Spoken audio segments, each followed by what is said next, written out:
Hello student, हम BA first years Hindi साहित्य कर रहे हैं और यूनिट फर्स्ट के अंतर्गत हम कबीरदास के पद, सूरदास और तुलसीदास भी पढ़ेंगे 2 खंड में।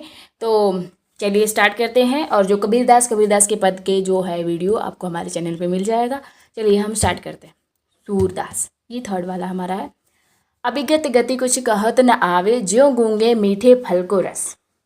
गूंगे को मीठे फल के रस का स्वाद कैसे पता होगा? पता होगा भी तो आपको वो बता नहीं सकता है। अंतर्गत ही भावे, उसके अंदर अंदर ही वो मतलब कि उसको महसूस करता है, कर सकता है, लेकिन आपको नहीं बता सकता है। परम स्वाद सबही जू निरंतर, अमित तोष उपजावे। मन वाणी को अगम अगोचर, सो जाने जो पावे। रूप रेख गुण जाति जुगति, बिनु निरालम कित धावे। सब विधि अगम विचारहि, ताते सुर सगुन पद पावे। चलिए शब्द अर्थ देख लेते हैं थोड़ा सा। अभिगत का आपका हो जाएगा, रुकिए हम दिखाते हैं आपको। अभिगत का मतलब आपका हो जाएगा अज्ञात, ठीक है। अंतर्गत यानी हृदय, ठीक। और भावे का आपका अर्थ हो जाएगा रुचिगत लगे यानी अच्छा। और तोष का आपका मीनिंग है आनंद। अगम अगोचर, अगम का अर्थ अलग है थोड़ा, जिसमें गमन या पहुंच न सकने वाला। अगोचर यानी इंद्रियों से परे। जुक्ति का अर्थ हो जाएगा आपका युक्ति। निरालंब का अर्थ हो जाएगा आलंब, ठीक है। तो चलिए इसमें एक और, सुर सगुन पद पावे, इसमें इसका अर्थ है साकार या सगुन ब्रह्मा श्री कृष्ण के पद की बात हुई है इसमें। तो चलिए एक एक लाइन का मतलब पढ़ते हैं। तो इसमें देखिए, अविगत गति कुछ कहत न आवे, ज्यों गूंगे फल को रस, अंतर्गत ही भावे। कहने का तात्पर्य है जो निर्गुण ब्रह्मा है, इंद्रियों के ज्ञान से भी परे है, ऐसे ब्रह्मा की गति जो है नहीं की जा सकती। वह वर्णन या ज्ञान का विषय नहीं हो सकता है। निर्गुण निराकार या उपासन द्वारा अंतर्गत इसी प्रकार प्राप्त होता है, जिस प्रकार किसी गूंगे व्यक्ति को मधुर फल के स्वाद का, अर्थात वह गूंगा जो होता है ना, उस मधुर फल के स्वाद को आपको नहीं बयां कर सकता है, शब्दों में बयां नहीं कर सकता है, प्रकट नहीं कर सकता है, वह अपने तक ही सीमित रखता है। चलिए अगला, परम स्वाद सबही जो निरंतर, अगिम तोष उपजावे। मन वाणी को अगम अगोचर, जो जाने जो पावे। चलिए, यद्यपि निर्गुण की उपासना से भी आनंद है, परम स्वाद का अनुभव उसकी अर्चना में भी निरंतर होता है और उसकी उपासना से असीम संतोष की प्राप्ति होती है, तथापि यह निर्गुण मन की वाणी का विषय नहीं हो सकता है। वह अगम्य है, अगोचर है, उसका पार जाना सबके लिए संभव नहीं है। ऐसे निर्गुण ब्रह्मा की न तो मन के द्वारा कल्पना की जा सकती है और न ही वाणी का विषय उसे बनाया जा सकता है। रूप रेखा गुण जाति जुक्ति, बिनु निरालंब कित धावे।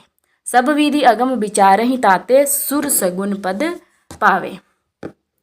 अर्थात ऐसे निर्गुण का ना तो कोई रूप है, ना कोई ब्रह्मा चिन्ह रेखा, न उसमें दया है, न प्रेम है, गुण आदि है, तथा न ही उसकी कोई जाति है। साथ ही उसके ज्ञान के विषय में कोई युक्ति भी नहीं हो सकता। ऐसी अवस्था में साधक का मन बिना किसी आधार के कहीं कहीं भागा फिरता है। सूरदास अंत में अपना मत व्यक्त करते हुए कहते हैं कि मैं तो उस निर्गुण ब्रह्मा को सब प्रकार के अगम्य समझकर सगुण ब्रह्मा भगवान श्री कृष्ण की लीलाओं के पदों का गान करता हूँ। तो आशा है कि आपको समझ में आ गया होगा। अगर अभी भी कोई डाउट है तो आप कमेंट बॉक्स में कमेंट कर सकते हैं। जन्म में तो ऐसे ही बीत गयो, जैसे रंग पदार्थ पाए, लोभ विषही लयो। बहुतक जन्म पुरुष परागन, सुकर स्वभावयो। अब मेरी मेरी करी बौरे, बहुरे बीज बाजो। नर को नाम परागामी हो, सो तो ही साम दयो। तय जड़ नरिकेन कपि कर, ज्यों पायो नाही पायो। रजनीगत बासन मृत तृष्णा, रस हरि को न चयो। सुर नंदन नंदन जेहि, बिस्यो अपूति आप हयो। चलिए हम थोड़ा सा शब्द अर्थ बता देते हैं आप सभी को। तो देखिए, यहाँ पे जो कलर चेंज कर देते हैं। अब जो यहाँ पे रंग की बात हुई है, यहाँ पे जो रंग है दीनहीन है। और पदार्थ हैं, पदार्थ आपको पता होना चाहिए। मतलब इसमें साइंस वाले पदार्थ वाले की नहीं बात कर रहे हैं, इसमें रतन की बात हुई है। और पुरुष अर्थात वृष्टा यानी मल, विष्ठा यानी मल कह सकते हैं।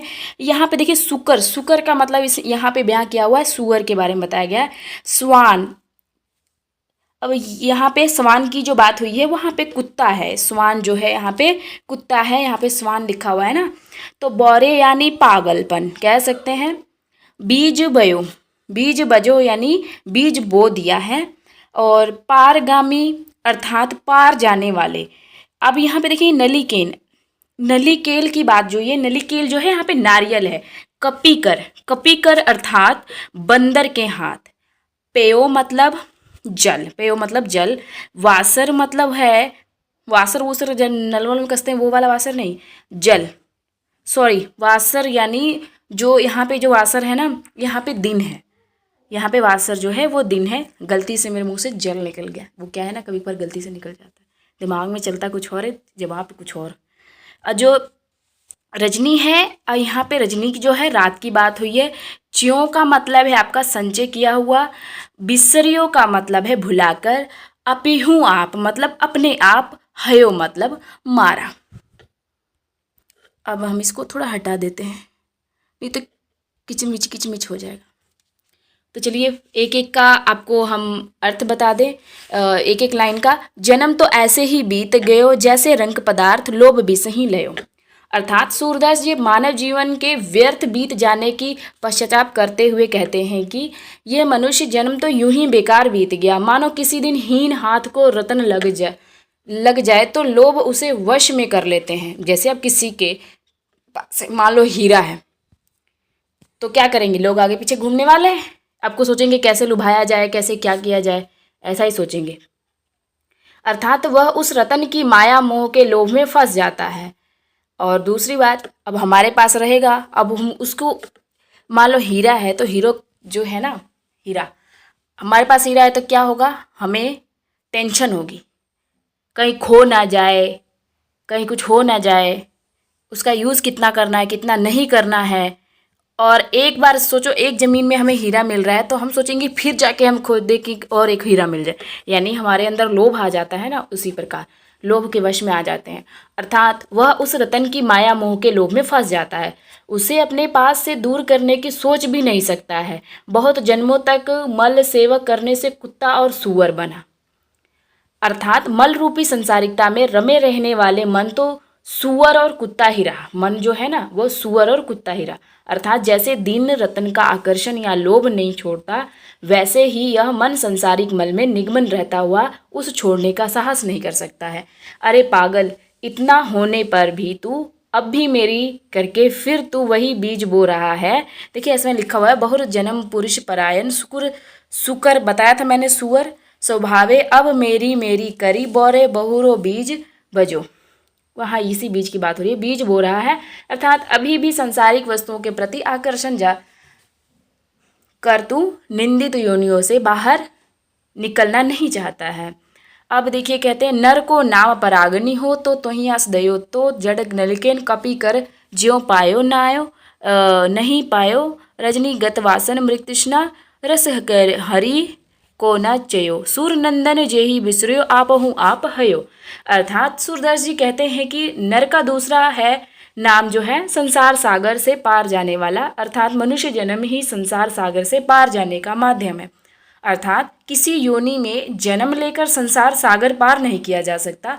और ये प्रभु श्याम सुंदर ने तुम्हें प्रदान किया है, तुम्हें तो इसका लाभ उठाना चाहिए। जैसे बंदर हाथ नारियल का फल जाए तो वह फल दोनों को उपयोग नहीं कर सकता है। अब देखिए बंदर के हाथ में नारियल लग जाए तो क्या यूज़ कर लेगा, वो नहीं कर पाएगा, ना तो वो फल का यूज़ कर पाएगा ना ही उसके अंदर जो पानी है उसका यूज़ कर पाएगा। वैसे ही बंदर के हाथ नारियल फल लग जाए तो ठीक, जल फल दोनों का उपयोग नहीं करता है।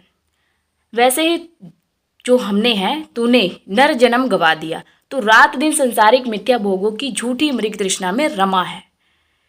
यहाँ पे मृग तृष्णा है ना, यहाँ पे देखिए यहाँ पे मृग तृष्णा, झूठी मृग तृष्णा में रमा है। फिर भी तेरी प्यास नहीं बुझी क्योंकि तूने महापिशासा को शांत करने वाले श्री हरि के भजन रूपी रस का संचय नहीं किया। आपने सुना होगा कि हम किसी भी भगवान में लीन हो जाए, किसी भी भगवान के अंतर्गत आ जाए तो सब चीज़ से हमें संतुष्टि मिलने लग जाती है।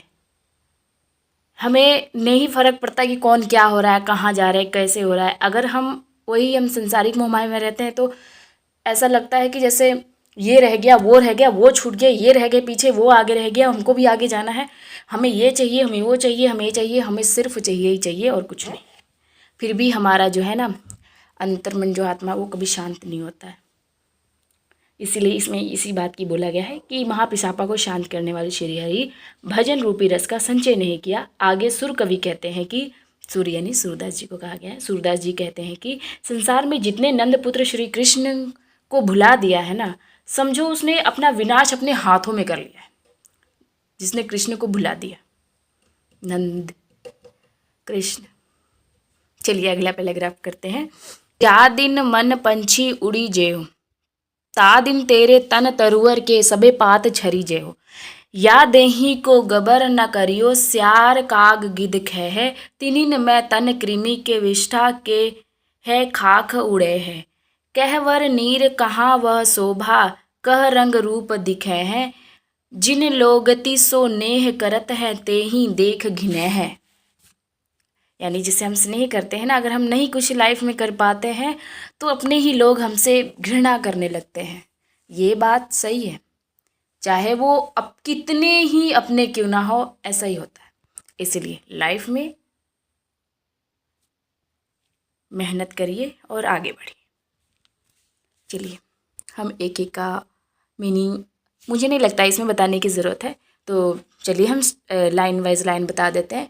जा दिन मन पंछी उड़ जाए, ता दिन तेरे तन तरुअर के सबे पात झरी जय हैं।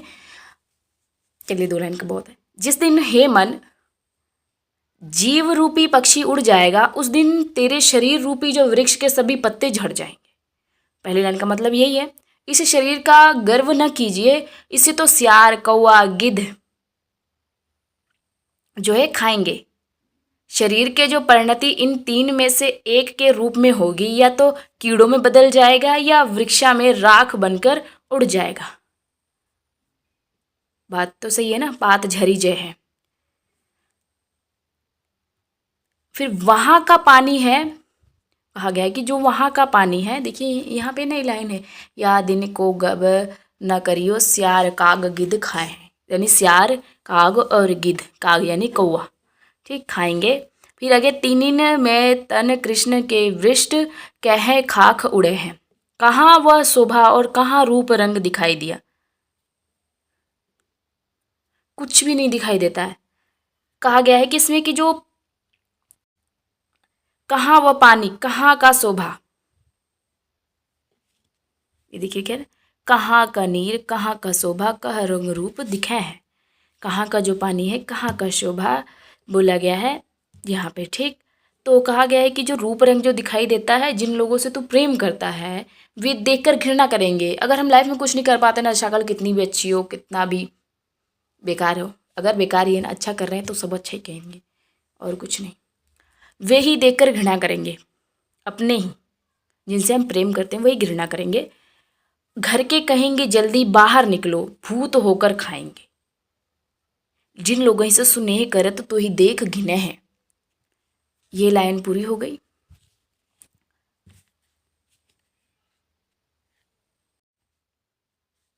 घर के कहत सबारे काठो भूत होई धरिक है। जिन पुत्र नहीं बहुत प्रतित्यागे, देवी देव मने हैं। तेई ले खोपड़ी वास दे शीस कोरी बिखेरे। अजनु मूड करो ससंगी संतनी में कछुपै है। नर बपुधारी नाही जन हरि को, जम की मार सुखाय में खे है। सूरदास भवन भजन बिनु वृथा सुजन्म गवै है।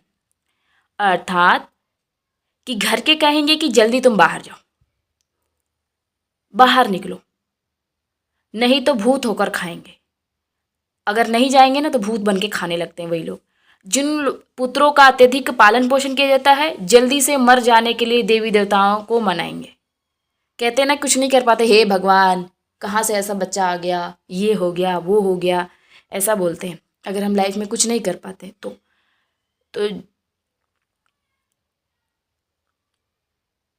वे ही जो है बांस लेकर खोपड़ी में देंगे, सिर फोड़कर बिखरा देंगे। हे मूड आज की सत्संगति करो, संतों में कुछ पाओगे, नर शरीर धारण करके। देखिए, जन हरि जन पार सुख है। ठीक,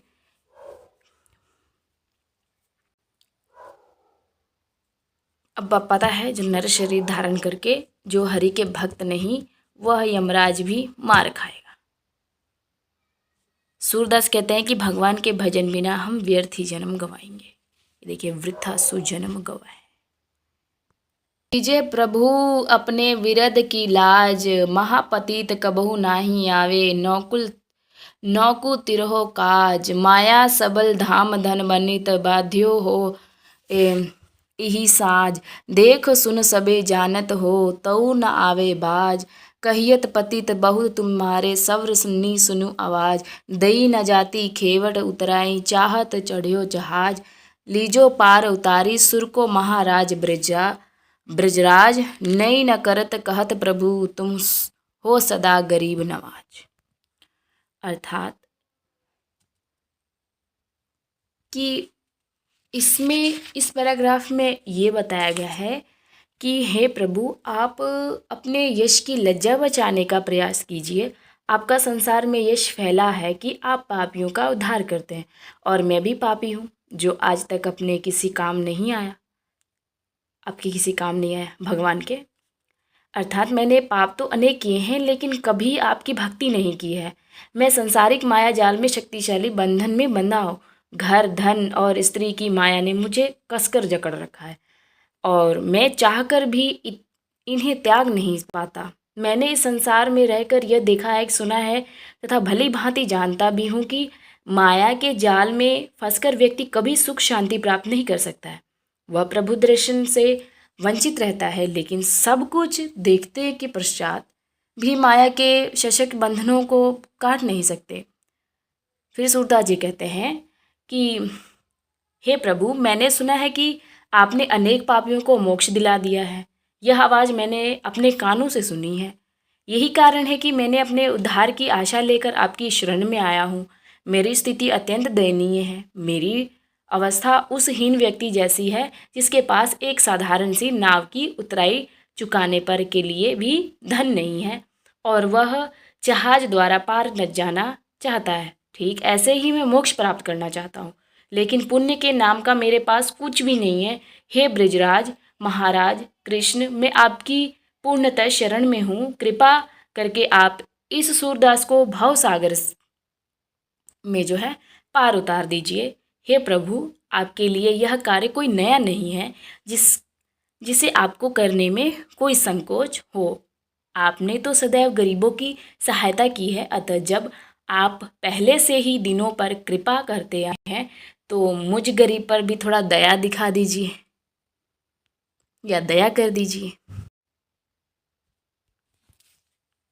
अब मैं नाच्यो बहुत गोपाल, काम क्रोध को परहि चोलना, कंठ विषय की माल, महामोह के नुपुर बाजत, निंदा शब्द रसाल, भ्रम भयो मन भयो पखावट, चलत असंगत चाल, तृष्णा नांद करती घट भीतर, नाना विधि दैता, माया को कोटि फेंका बांध्यो, लोभ तिलक देव भाल, कोटिक कला काची दिखा राही, जल थल सुगी नहीं काल, सूरदास की सबे उबीदा, दूर करो नंदलाल।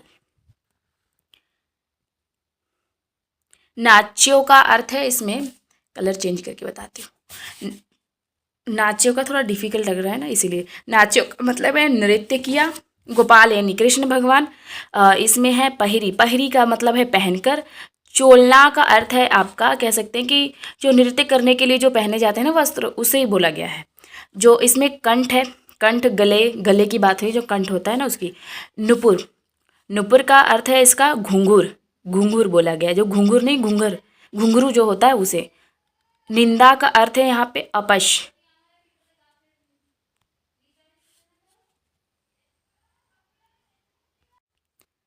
यहाँ पे आपको मिलेगा विषय। विषय का अर्थ है वासना।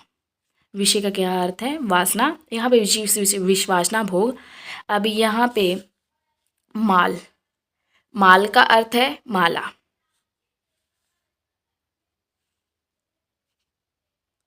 अब देखिए आपको और कुछ पता है? नंदलाल नंदपुत्र पता है ना, नंदपुत्र जो कृष्ण भगवान है उनको कहा जाता है। अब अविद्या है, अविद्या का अर्थ है यहाँ पर अज्ञान माया। काछी है ना, काछी, काछी का अर्थ है यहाँ पर सुसज्जित करके यानी पहनकर। भाल, भाल का अर्थ है यहाँ पर ये रहा, हाँ लग भी नहीं रहा है, क्यों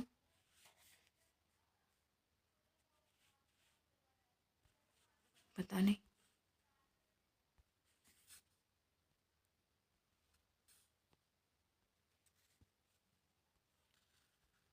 हाँ, यहाँ पे भाल का अर्थ है आपका, अभी मैंने आपको बताया था ना। चलिए ये आपके लिए है, आप मुझे बताइए कमेंट करके भाल का अर्थ क्या है, ठीक है।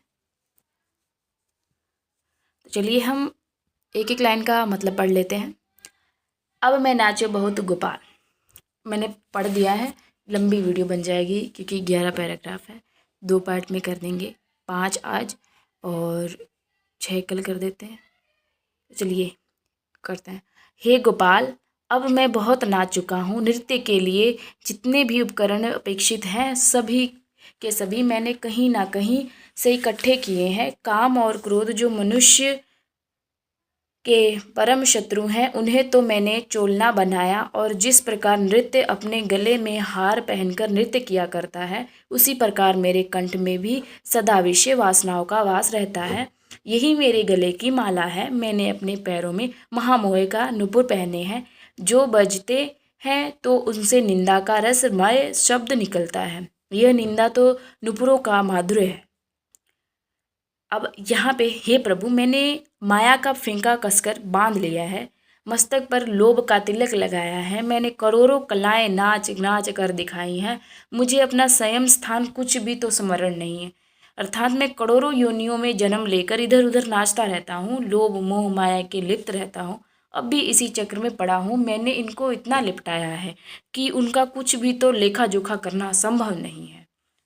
अतएव हे नंदलाल, आप सूरदास की अविद्या माया अज्ञात की विधि इन सभी को दूर कीजिए, आप ही सभी प्रकार से समर्थ हैं। नीत किए, ये काफ़ी इम्पॉर्टेंट पैराग्राफ है, ये एग्ज़ाम में आपको देखने को मिलेगा, ये इम्पॉर्टेंट है एग्ज़ाम की दृष्टि से।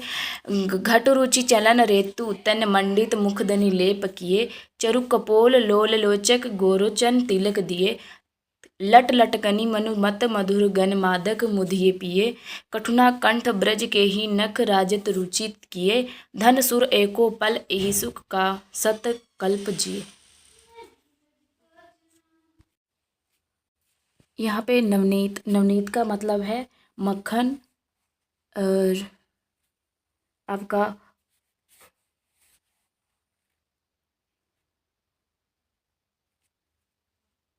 यहाँ पे आपको मत का बताते हैं, मत का है यहाँ पे मत वाला।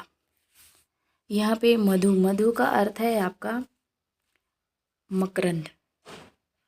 मकरंद आपको पता होना चाहिए, जो मधुमक्खी के रस को जो मधुमक्खी इकट्ठा करती है उसे मकरंद कहते हैं, और जो वही होता है वही शहद होता है। तो यहाँ पे देखिए लिखा हुआ गुगोचर, गुगोचर का मतलब होता है रोली। यहाँ पे आपको और कुछ बता दें, घुटुगुरुनी, घुटुनी मतलब घुटनों के बल। रेणु का अर्थ आपका है धूल। मंडित, मंडित का आपका अर्थ है लिपटी हुई। धूसरित, धूसरित लिपटी हुई, या दूसरित कह सकते हैं, लिपटी हुई ज़्यादा आसान रहेगा। तो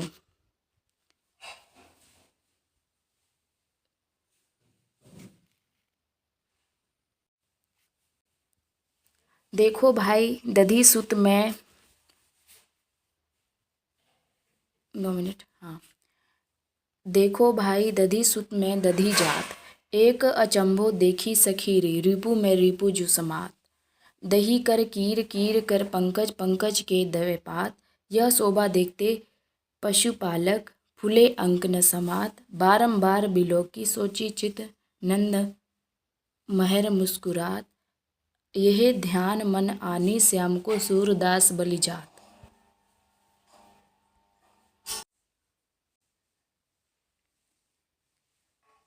दधी सूत का मतलब है उदती सूत चंद्रमा। दधी का मतलब है दही। अचंभो, अचंभो का मतलब है आश्चर्य। और आपको कीर, कीर का मतलब है तोता। पशुपालक, पशुपालक का अर्थ है शिव, ग्वाले।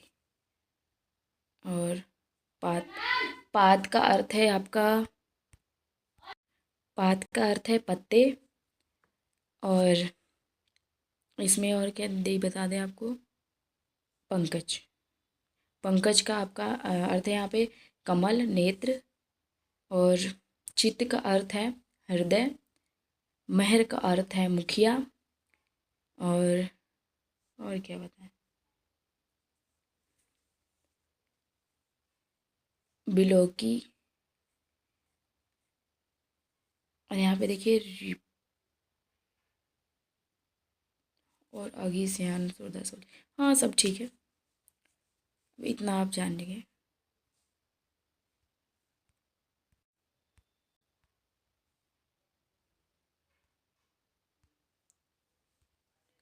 देखी रे हरि के चंचल नैन, खंजन मीन मृगल चरपाई, नहीं पटतर एक सैन, रजीवल इंद्रिवर सतदल कमल कुश सेम जाति। निसि मुर्दिल प्रातहि व विसित ए विकसित दिन राति, अरुण सेत सित झलक पलक प्रति को बरने उपमाई, मनु सरस्वती गंगा जन्मुन मिली असम किन्हो आई, अवलोकित जलधारन तेज अति तहाँ तमम ठहराई, सूर श्याम लोचन अपार छवि उपमा सुनी शरमाई।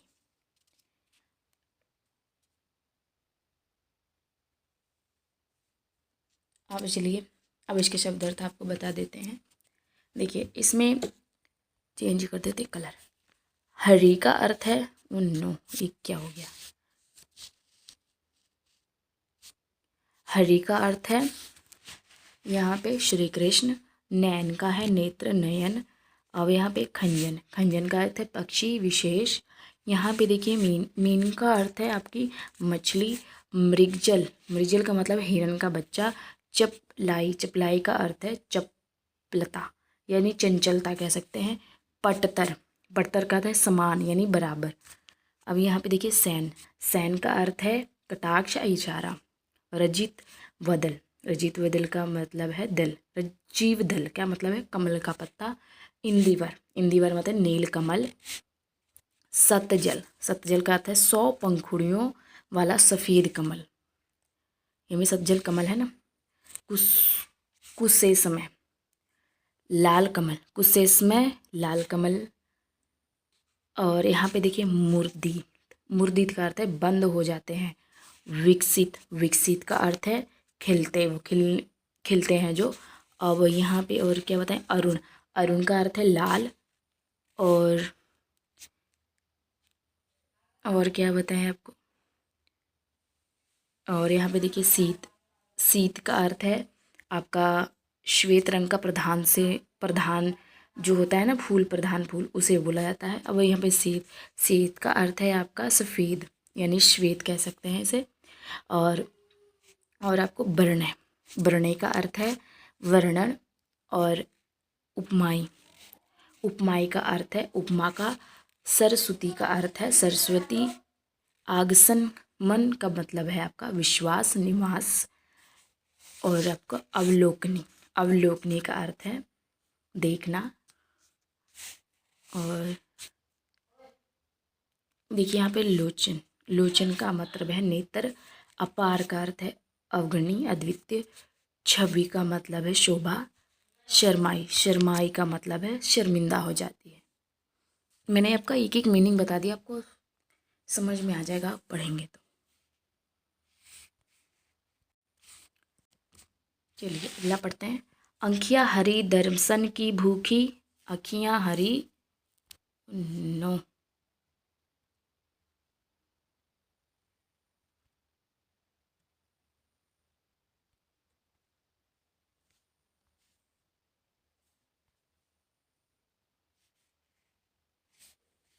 अखियाँ हरि दर्शन की भूखी, कैसे रहत रुस राची, ए बतिया सुनी रुखी, अवधि। अखियाँ हरि दर्शन की भूखी, कैसे रहत रूप रस राची, ए बतिया सुनी रुखी, अवधि गगतन इकटक मग जोवत, तब इति नहीं झूठी, अब यह जोख संदेह सुनी मुनि, अति अकुलानी दुखी, बारक व मुख आनी दिखावहु, दुही पै पीवत पत्तुखी, सुर सूतक हठी नाव चलावत, हे सरिता है सुखी। चलिए आपको अर्थ बताते हैं।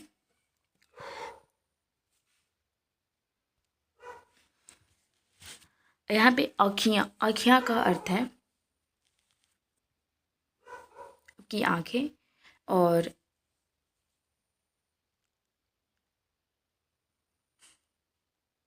देखिए यहाँ पे रांची, रांची का अर्थ है रची हुई, रूखी, रूखी अर्थात नीरस, गनत, गनत का मतलब है गिनते हुए, जोवत अर्थात निहारते, झूठी मतलब खुटी, बारक। ठीक, आगे है, आगे बताते हैं आपको पतुखी। पतुखी का अर्थ है पत्ते का दोना। तो आगे पढ़ते हैं। निर्गुण कौन देश को बासी, मधुक कहीं समुराई, सौंद दे बुझती साँझ नहासी, हो को जनक को है जननी, कौन नारी को दासी, कैसे वर्ण भेष है कैसी, किहीं रस के अभिलाषी, पावे मुनि क्यों आपनो, जो रे करेगी गमगासी, सुनत मौन है रहो बावरो, सुर सबे मति नासी। यहाँ पे देखिए, अब सौह, सौह का अर्थ है शपथ। यहाँ पे अभिलाषी का अर्थ है इच्छुक, और यहाँ पे घासी का अर्थ है कपट, चुभने वाली कोई बात, या तीखा व्यंग्य कह सकते हैं, जो कड़वा बात होता है। उद्धो मन,